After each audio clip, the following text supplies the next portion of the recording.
Hello Twin Flames, this is Victoria and I'm here with a daily energy check-in. But today I decided to do a strictly DM reading. So this will be, and I know that most of my viewers are Divine Feminines, so this is a kind of a, sneak onto what DMs have been up to. We just had a full moon on Saturday. We had Neptune-Jupiter conjunction last week. We're moving into another conjunction later this week, and of course we're getting into partial eclipse on the 30th of April. We are also stepping into Taurus season, which is causing certain transformations as well in the energy. All of these things are really. So I feel quite a lot of shifts in my own energy, in my own journey. So I thought it'd be interesting to see how DMs are perceiving it. Because obviously they are not as much aware and in tune, but let's see how they take these changes. So I am going to start with an oracle deck as usual to get the sense of the energies, and then I'm going to use tarot. I've got my Hermit tarot as well to see what's happening with the energy on their journey. What kind of actions are they taking at this time, and also what are they thinking and feeling about the connection specifically, right? So we'll do kind of a check on their life on their own, because a lot of them actually do have kind of like their own track, right? And then we'll see what is going on behind the scenes of how they perceive this connection, how this is changing, if there are any changes. We'll also get you some messages from them. Okay, so let's start. Hope you guys are doing great. Had a lovely weekend, hopefully.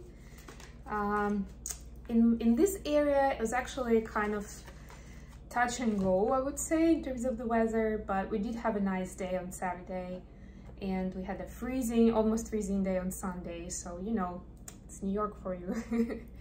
But it's gonna be my birthday actually in a few days, so I'm gonna do a special message on what I'm doing for it. Of course, it's gonna be fundraiser for Ukraine. I will do something fun for tarot as well. I will do a new background. Fingers crossed that it's gonna get here in time. So yeah, some updates and news for you guys. Maybe I'll share some of my personal stories. So if you're interested in that, I mean, specifically about twin flame and light work, right? If you're interested, let me know. Oh, and last but not least, I did post, for now it's only on the About page, but I will actually be posting the link to my podcasts playlist on Spotify in the description box as well. So right now there are 4 podcasts out that I'm doing with Business Network. They are on different topics actually, but they're all around mindfulness and wellness. And of course you can check what the topic is and see what you're mostly interested in. It's also present on, like, if you search by my name, it's present on other platforms as well, like whatever you can think of when you think of podcasts. Wherever you are listening to podcasts, that's where you will find it. I'm using Spotify, that's my favorite, so that's why I'm posting links to that, but it's available on other platforms as well. Okay, Sacred Pool. That's what the masculines has got, and that's a very cool card to pull for the masculines because it is a very spiritual card. Look also how green it is. I'm gonna read a description in a moment, but notice that, I mean, naturally you when you think of a pool, you don't think about green, right? It doesn't seem like a nice pool when it's green. But this is so much more than that. Look at this figure, like she's kind of like here, and there's all kinds of stuff happening here, kind of from other realms. I'm getting this. And to me, this is very much connected with heart chakra healing. Let's see. The world is a reflection of your thoughts, feelings, and beliefs. Embody the love you wish to see in the world. Yeah, I see the love, heart chakra. When you look into the mirror, do you like what you see? The Sacred Pool card asks that you focus on self-love and self-esteem. We're all works in progress, so a detached self-examination made with rigorous honesty is called for now. Reflect by the sacred pool and be at peace with yourself. Can you see how far you've come and how magical your life is? Do you notice the spark of the divine shining through your eyes? When you're conscious that you're the embodiment of spirit, it becomes easier to respect yourself and act in good conscience. Then you'll reap the greatest rewards. Your unique service to the world is not only needed but celebrated. See the love within you and know that if you cast it upon the waters, it will return to you tenfold. Be at peace, for you are beautiful and loved. Act with surety and confidence, and success shall be yours, wherever your inquiry. Beautiful, beautiful. So, especially like I just mentioned, we're moving into the Taurus season this week. We are kind of naturally pushed towards this, and with the Neptune-Jupiter conjunction as well. We're pushed towards re-evaluating, you know, what do we consider important? And as human beings, naturally, when we think about those values and beliefs in general, we automatically start reflecting on how do we comply with that, right? That's where it all starts. And at this point, you're asked to celebrate how far you've come.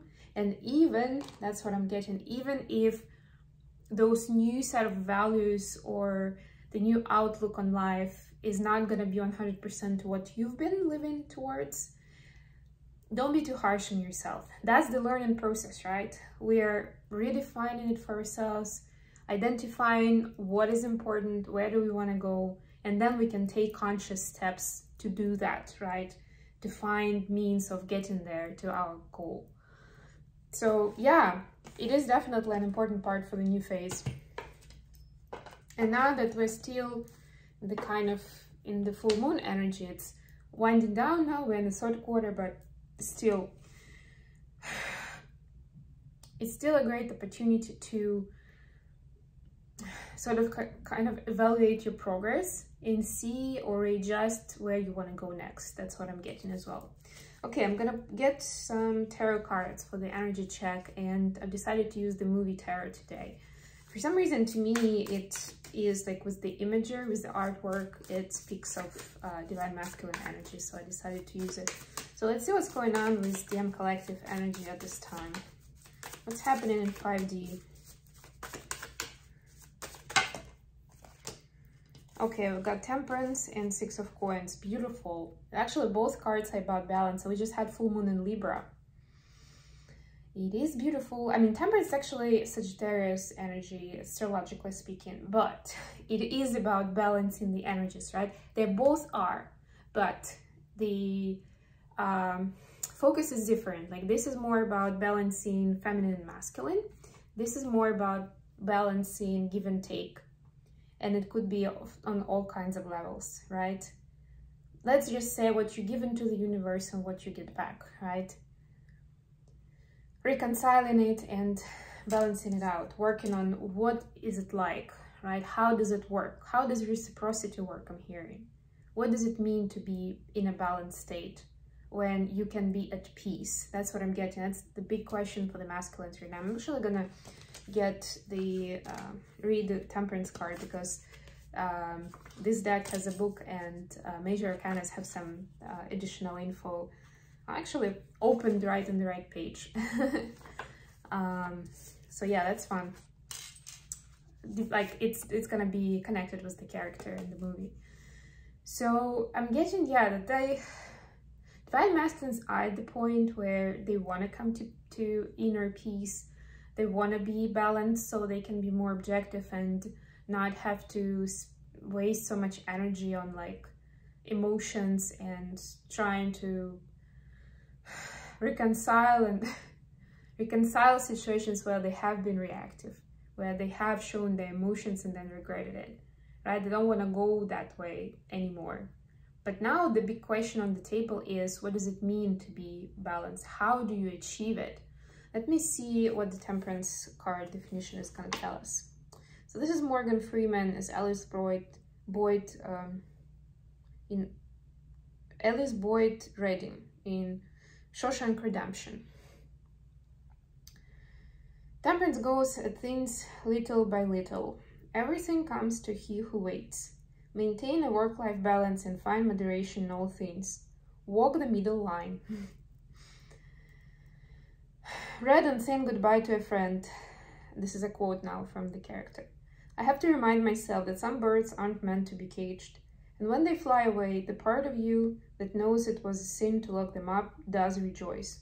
But still, the place you live in is that much more drab and empty that they're gone. Yeah, and there is also a life lesson that says, get back to the center, away from extremes to restore well-being and harmony.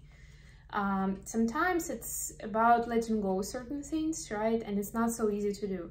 And I mean, this was about birds, but of course we can speak about it on anything and any situation as well, where it's an outrage to us, where we cannot be quiet, where it's very hard to stay calm. It's like, well, something has to be said, something has to be done. It's difficult, you know, at points of the biggest triggers, it's so difficult to stay centered and calm, to keep that to the middle line, to be the bigger man or woman, right? And take the high road and stay balanced. Because that's how the greatest wisdom and the most positive outcome could be achieved. It's also, yeah, another thing I'm getting, it's more about the Six of Coins now. It's also not about sitting on the sidelines though. It doesn't mean that if something bad is done to you or people around you and you just stay quiet. If you can impact it, you definitely should. It's just about making an informed choice and evaluating those options before you act, right? Not just coming at it with emotions, but being a bit more cold-hearted about it, if you know what I mean. Okay, so this was the energy space in 5D. Let's see what kind of action are Divine Masculines taken at this time in 3D life. What kind of action are they taken?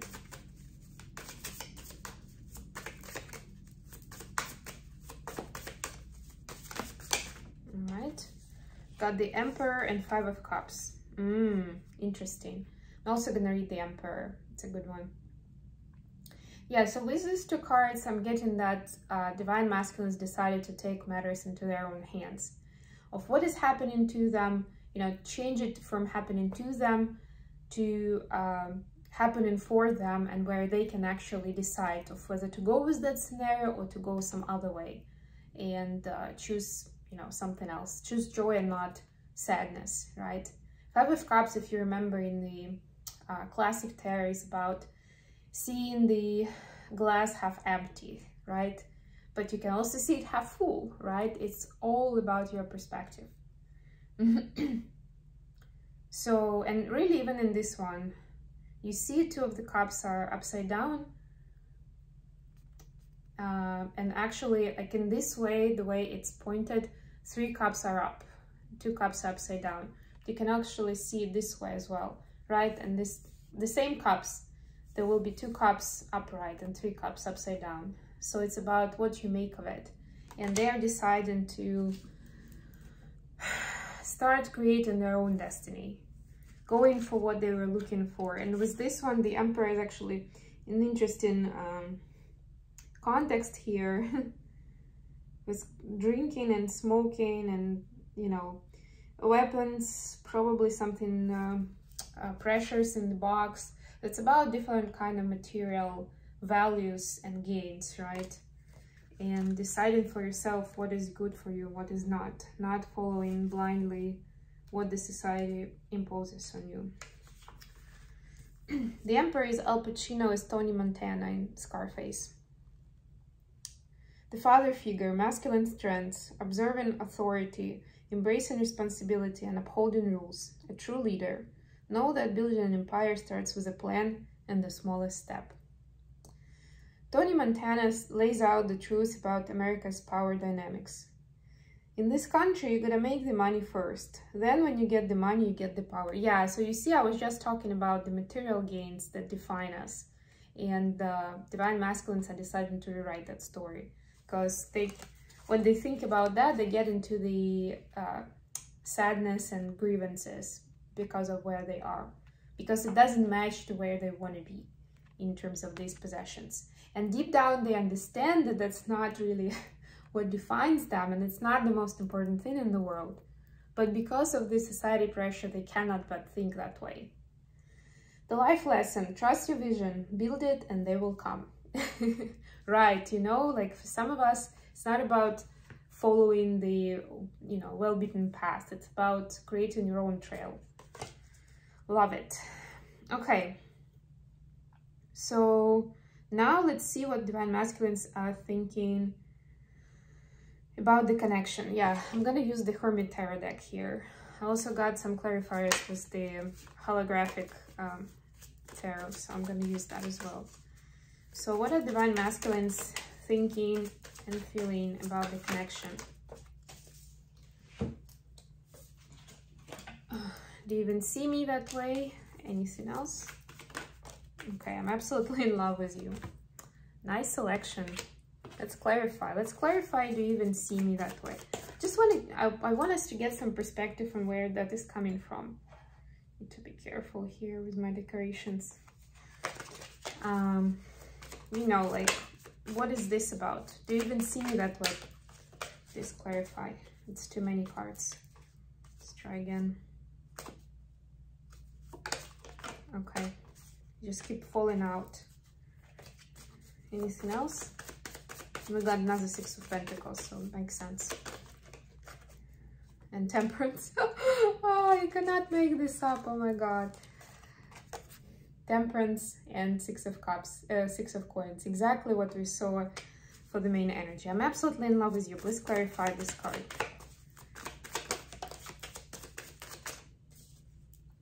Two of Cups. Eight of Swords. Okay.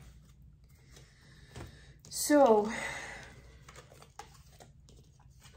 do you even see me that way? So Divine Masculines with these energies, now that they are seeing kind of where they haven't been balanced and they want to be balanced, they understand that there were a lot of things in the past that they said and done and presented themselves in a very unbalanced way to Divine Feminine, including their feelings for Divine Feminine, right? Including how they were treating them, what they were saying, right? And they understand now that the more they focus on what actually makes us stable and balanced, the more they understand how unbalanced they have been and how they came off to other people, including you. Like the person who's the closest, who cares the most, who is vulnerable, who is, you know, approaching them with an open heart. And they understand that a lot of things that went down between you two happened because they were not in a balanced state, because they were, like, obviously we get triggered both ways on this twin journey, right? And when they got triggered, that's, guess what? They acted out of emotions, reacted to it, right? They were defensive, they could be aggressive, could show their fear in different ways because they've been burned before, because they've been challenged in those areas where they feel the weakest, right? Where they feel the most imbalance. So now the big question that remains, now that they are analyzing this, we already spoke about these energies earlier, is they're now thinking, are you even seeing me that way anymore? Do you still see me like that? Because it seems like I was a mess. How could I have done X, Y, Z? You know, I was such a child, or I don't know, whatever you feel that was like. I was such a jerk, right? If it's in a more aggressive scenario, I guess. The second one is I'm absolutely in love with you. And we have Three of Cups and Eight of Swords. And guess what? This energy actually comes in, and these feelings and emotions come in from the contrast of what they are experiencing in their 3D life. It's the emotion and it's the contrast with the karmic situations, and it doesn't have to be just karmic partner, it could be their friends, wherever. Remember the other week we had the reading of what kind of karmic lessons DMs are learning, and there was something there about Three of Cups, and they said that the channeled message was that when they're in the situations that were supposed to be happy and joyful, some sort of, can think of parties, celebrations, whatsoever. Maybe even vacations, right? Something that by definition is supposed to be fun and happy, and they're excited about it in anticipation. But when it actually happens, they do not feel emotionally fulfilled. It just doesn't come up to that expectation. And for a while, they've been silencing that voice in their head that like, I'm not happy, I'm not enjoying this. This is a bunch of BS, right? Because like on the surface, it was supposed to be good. And when, even if they would question it, they wouldn't know what to say why. It's just how they felt, but there was no logical explanation that they could, you know, lean towards. So they just dismissed it. They just thought it was, yeah, whatever, it doesn't matter, it's fine, it's all good. Another point is, so they basically, in other words, they were not happy with other people, even in situations that were supposed to be happy and joyful. The other part of it is the self-doubt and negative self-talk. And to me, this is connected actually to what I was just saying, because, you know, they start going back and thinking of, oh my God, how could I be so stupid, or how could I have been so rude and inconsiderate, right? It's all this Eight of Swords energy that's in their head. But it's causing them to see this big contrast and to see you more in a, I mean, this is kind of like a little bit of a utopic picture, right? And this card, it's kind of an extreme, but to another extreme, right? And we were just told that Divine Masculines ask not to go to the extremes. It's supposed to go along the middle line, right? And right now, because of this recalibration and rebalancing, they do go from this extreme to this extreme. But that's usually how our psyche works, how our emotions work. Especially if we are prone to some emotional personality disorders, which a lot of us do have to a certain extent. It's a completely different topic, of course, but, you know, basically these feelings come and thoughts come out of that contrast. Okay, last but not least, oh, what would I like to tell Divine Feminines? You are my everything. Now they see how much you've impacted their life, sometimes by showing them their weaknesses, sometimes by purely being there, caring for them, supporting them, no matter how they presented it, how they were acting towards you. So yeah, if you had any doubts, that's your confirmation. And if they're not telling you, this is mostly because they feel they're in the doghouse. They put themselves there for the most of the situations, but they need some time to deal with it and to come to their senses and to kind of come down and forgive themselves for that, right? So they are more subjective, or so they're more objective, and they're more open and honest in this communication. Otherwise, they'll still be like hiding behind certain things, right? Again, that's how our psyche works. We need to ground ourselves first, and then we'll be able to be more authentic with other people, especially if we feel guilty about something towards a specific person. Okay, I hope this has been good for you guys. Thank you so much for joining me today, and I'll talk to you again very, very soon.